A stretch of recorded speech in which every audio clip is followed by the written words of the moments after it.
So this right here is a Leica lens on a Panasonic camera. And this right here is a Leica lens on a Xiaomi phone.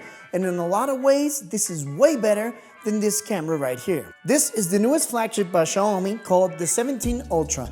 And it has every single spec you would want on a flagship Android phone. It's got the newest Snapdragon, which is the 8 Elite Gen 5, which is actually pretty good. It's got 16 gigs of RAM. It also has 512 gigs of internal storage. An LTPO AMOLED screen with a top refresh rate of 120, as well as a peak brightness of 3500 nits. It also has a fingerprint reader on the screen, which is pretty fast and I actually like quite a bit. And all of this is powered by a silicon carbon battery with a capacity of 6000 milliamps. But the main selling point about this phone is actually not all the flagship specs. I mean, obviously they help and it's not bad to have them on a phone. What Xiaomi brags the most on this phone and actually publicizes the most is the fact that it has a Leica collaboration, or we could say a Leica lens. And there are actually two versions of this phone. The global version, which is this one right here, but there's also a very special version actually called the Leica version, which is pretty darn cool because it has special accessories like a Leica case. It also has special filters inside the camera app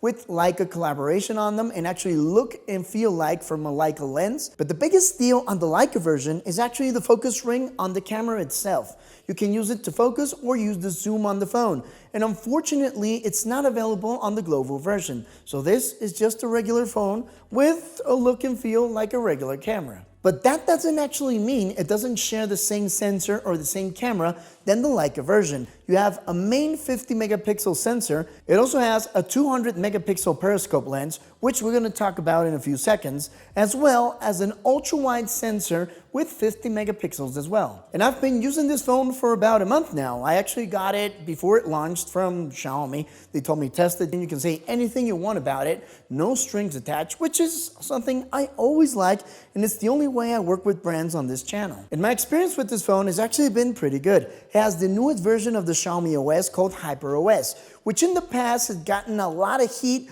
with good reason. It used to have a few security concerns, bugs, and other flukes, but nowadays it feels like a much more polished version, which is pretty smooth and a lot closer to what I would call an Android stock experience. Pretty similar to what you would have maybe on a Google Pixel, but not exactly the same because you still get a couple of perks you would expect on a Xiaomi phone. And some of those perks actually involve the camera because you do get two filters from Leica inside the camera, but you don't get the Leica mode you can get on the Leica version, which is not available globally. And what I really like about this phone is that when you use it, it actually feels like Xiaomi really focused on the camera experience. I mean, you can use the regular sensor with 12 megapixels, which is something I really didn't like that much. But with those 12 megapixels, you can get a hybrid zoom up to 120x, which for some people might be nice, but it's something I really don't use that much. I much more rather use the 50 megapixel mode, where you can actually zoom in not that further away, but get better image quality and obviously a lot better image processing. There's also the 200 megapixel mode inside the camera app, where you can take different pictures with the different focal ranges, which are 75, 85, 90, and 100. But it does take a few seconds for you to be able to use that 200 megapixel mode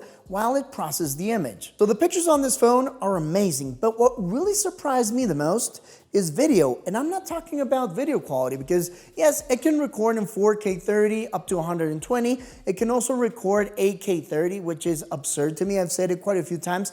I don't think any phone needs to record in 8K, and I don't think anybody's actually recording with their phones in 8K with those huge files, which you really can't take advantage of with a phone sensor. I mean, you really need to have like a professional camera, a DSLR, or a full frame camera to actually take advantage of 8K. It's quite technical, and it's not going to be for most people. But if you want it, it's there. I mean, it is a flagship after all. But the most impressive thing about this phone, in my opinion, is the stabilization. I took this to a soccer game here in Mexico City where I put it to the test. And it's very hard for me to record soccer players when I go to the stadium because I normally use an iPhone 17 Pro Max.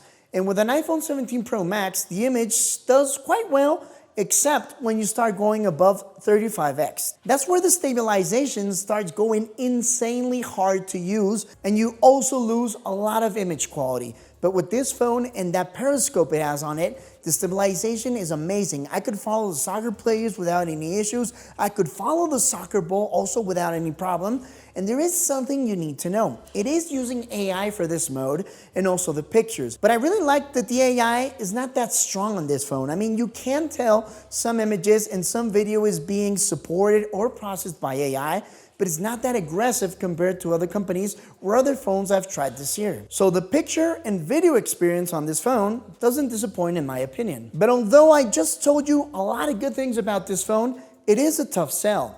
Because yes, it has the newest specs that you would want on an Android phone. It also has an amazing image quality on pictures. It has a great stabilization if you want to record with it. But still, it's an Android phone that's not going to suit most people. If you want to use it for Instagram, Instagram stories are still not the best option on something like this. And the price on this is the toughest thing to sell. Because depending where you live, you're going to find it for about $2,000. That is pretty expensive. So obviously it depends on your needs, depends whether you like the phone or not, depends if you're going to use every single thing on the phone and it might be worth your while. You should know that where I live, which is Mexico City, if you purchase it for $2,000, you're going to get an additional camera kit, which in my case is a simple and not the best camera kit, because this camera kit only has a button to record and a button to take pictures. And the grip is a little bit thicker than on the regular case, but it's not that prone and you can't use the zoom on it. You gotta charge it independently. You have to link it through Bluetooth, which is kind of weird.